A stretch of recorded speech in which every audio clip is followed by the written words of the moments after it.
বাংলার ভোটে বাংলাদেশের কি কোনো ভূমিকা রয়েছে? তাহলে কি বাংলাদেশের দেশবিরোধী ইসলামিক শক্তিকে ব্যবহার করে এদেশে টাকা ঢুকিয়ে বিজেপিকে হারানোর চক্রান্ত করছে তৃণমূল কংগ্রেস? ভোটে কিন্তু নানা কিছুই বাংলায় ঘটতে পারে বলেই মনে করছে বিরোধীরা। বিরোধীদের তরফে অনেকে যেমন বলছেন যে বাংলাদেশ থেকে নাকি লোক নিয়ে এসে ভোট করানো হয়, আবার অনেকের দাবি যে টাকার লেনদেন হয়। কিন্তু এবার রানাঘাট লোকসভা কেন্দ্রের বিজেপি প্রার্থী জগন্নাথ সরকার যা বললেন তা কিন্তু সেই ইঙ্গিত নতুন করে দিয়ে দিল। তিনি প্রচারে বেরিয়ে আমাদের সঙ্গে একান্তে সাক্ষাৎকার করেন। কি বলেছেন বিজেপি প্রার্থী জগন্নাথ সরকার, শুনবো।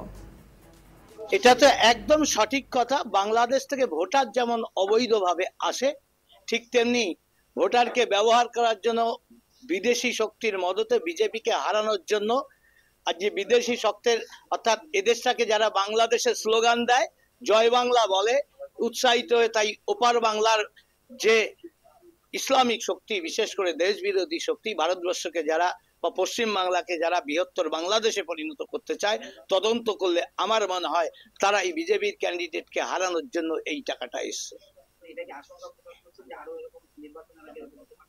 দেখুন, চুরি ধরা পড়ে কত অংশ, এর মধ্যে যে ঢুকে যায়নি তার গ্যারান্টি কে দেবে? যেটা ধরা পড়েছে সেইটা প্রকাশ হয়েছে, আর যেগুলো ধরা পড়েনি সেগুলো প্রকাশ হয়নি। আর ভবিষ্যতে যা আসবে না সেটাই বাকি করে বলি। বিদেশিদের লক্ষ্য পশ্চিমবাংলাকে যেহেতু জয় বাংলা স্লোগান দিচ্ছে, আর জঙ্গিদের আশ্রয়স্থল আজকে পশ্চিমবাংলা, মমতা ব্যানার্জি হচ্ছে তার মদতদাতা, সেই কারণে ওপার বাংলা থেকে ওই জঙ্গিও আসবে, জঙ্গি পরিচালনার জন্য টাকাও আসবে, এবং ওদেশে জঙ্গির পক্ষে এদেশকে কবজা করার জন্য ভোটারও আসবে। 100% হয়ে থাকে, এটা হওয়ার জন্যই। বিজেপি প্রার্থীর দাবিতে এর সুরে সুর মিলিয়েছে অন্য বিজেপি নেতারাও। তাদের দাবি যে এই মদত আসছে বিজেপির। কি বলছেন বিজেপি নেতা অর্জুন বিশ্বাস, শুনবো। আমরা যে নির্বাচনের আগে এই যে টাকা উদ্ধার হচ্ছে, বিএসএফ যে টাকা উদ্ধার করছে, আমার তো মনে হচ্ছে যে এবার কৃষ্ণনগর এবং রানাঘাট যে লোকসভা, এই আর দুটো লোকসভা হচ্ছে ভারতীয় জনতা পার্টির কাছে পজিটিভ লোকসভা। শাসক দল বুঝেই গেছে, পশ্চিমবঙ্গের শাসক দল বুঝেই গেছে যে নদিয়ায় তারা এবার শূন্য হাতে ফিরতে হবে। আজকে সেই জন্যেই এই টাকা দিয়ে তারা ভোটারদের প্রভাবিত করার জন্য, অর্থাৎ বিজেপিকে হারানোর জন্যে এই টাকা ব্যবহার করবে বলে আজকে বিভিন্ন জায়গায় এইভাবে টাকা গচ্ছিত রাখছে। আর এটা হাতে নাতে বিএসএফ ধরা পড়েছে। এটা থেকে প্রমাণ হয় যে পশ্চিমবঙ্গে আজকে তৃণমূল সন্ত্রাস করে ভোটে জেতার জন্য রূপরেখা তৈরি করছে। বিএসএফ সজাগ ছিল বলেই কি চক্রান্ত ফাঁস করা সম্ভব? একদম, বিএসএফ আজকে যে অ্যালার্ট আছে, সজাগ আছে, এই জন্যেই কিন্তু আজকে এই যে একটা চক্রান্ত, সেই চক্রান্ত প্রথম অবস্থায় ফাঁস হয়ে গেছে। এতে সাধারণ ভোটারদের মঙ্গল বলে আমি মনে করছি। তবে বিজেপির এই দাবি রীতিমতো উড়িয়ে দিয়েছে তৃণমূল নেতৃত্ব।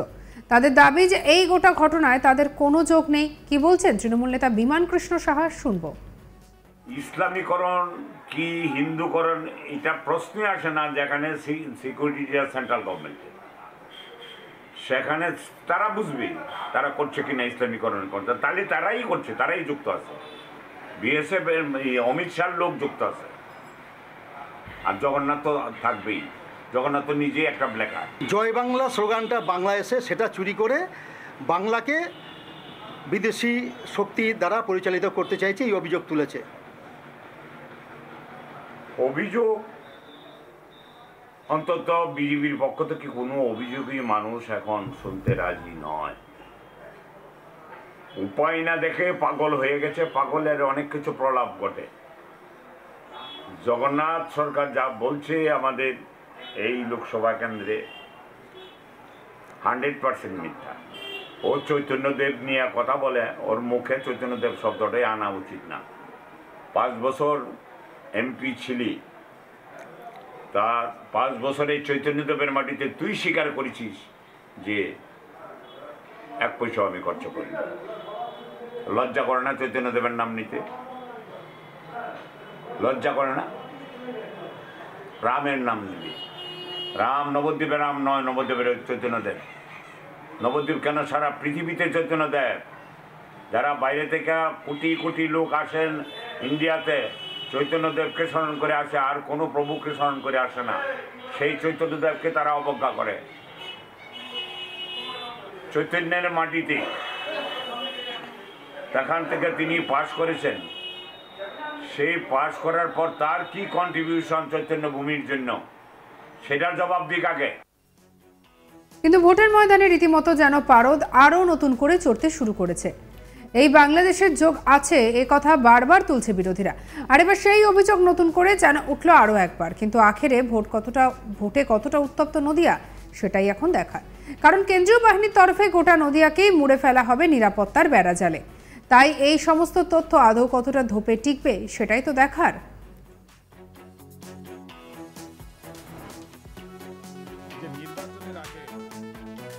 আর এই নিয়ে আমাদের কালে নিলয়ের কি রিপোর্ট দেখাবো।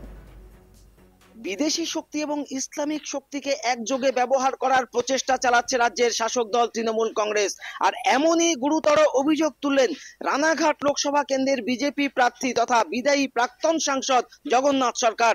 তিনি কিন্তু জানিয়েছেন যে সীমান্তে অর্থাৎ ভারত বাংলাদেশ সীমান্তের গেদে হালদার পাড়াতে যে টাকা উদ্ধার করেছিল বিএসএফ তা নির্বাচন কাজে ব্যবহার করার জন্যই তৃণমূল কংগ্রেস এই প্রচেষ্টা চালিয়েছিল। আর তাতে মদত ছিল শুধুমাত্র ওপার বাংলার ইসলামিক শক্তি এবং বিদেশি শক্তির, কেননা এই দুই শক্তির সংমিশ্রণে নদিয়ার দুটি লোকসভা কেন্দ্রকে হারানোর সুকৌশল নিয়েছিল রাজ্যের শাসক দল। এমনটাই মনে করছে ভারতীয় জনতা পার্টি তথা বিজেপি প্রার্থী জগন্নাথ সরকার। আর এমনই অভিযোগ তিনি কিন্তু করলেন। আমরা দেখেছি গেদে উত্তরপাড়ায় উদ্ধার হয়েছিল নগদ অর্থ। তিনি এও মনে করছেন যে এর আগেও হয়তো নির্বাচন প্রক্রিয়া ভণ্ডুল করবার উদ্দেশ্যে এই টাকা এসেছিল বাংলাদেশ থেকে, তা হয়তো বিএসএফ জওয়ানদের নজর এড়িয়ে গিয়েছে, এবার ধরা পড়াতে সেটা প্রকাশ্যে এসেছে। আর তা নিয়ে রীতিমতো রাজনৈতিক চাপান উতর চলছে রাজ্যের শাসক দল তৃণমূল কংগ্রেস এবং বিজেপিতে। বিজেপি মনে করছে নদিয়ার যে দুটি আসন রয়েছে কৃষ্ণনগর এবং রানাঘাট, সেই দুটি আসনে এই টাকা ব্যবহার করে তাদের প্রার্থীদের হারানোর একটা সুকৌশল নিয়েছিল রাজ্যের শাসক দল তৃণমূল কংগ্রেস। অন্যদিকে তৃণমূল কংগ্রেস এই কথা একেবারে উড়িয়ে দিয়ে বলেছেন যে এটা বিজেপির ভয়, কেননা নদিয়ার দুটি আসন এবং তারা এবার জয়লাভ করতে পারে। আর সেই কারণেই বিজেপির পায়ের জমি সরে যাওয়াতে এই রকম তত্ত্ব তৃণমূল কংগ্রেসের ওপর খাড়া করছে। এটা তো একদম সঠিক।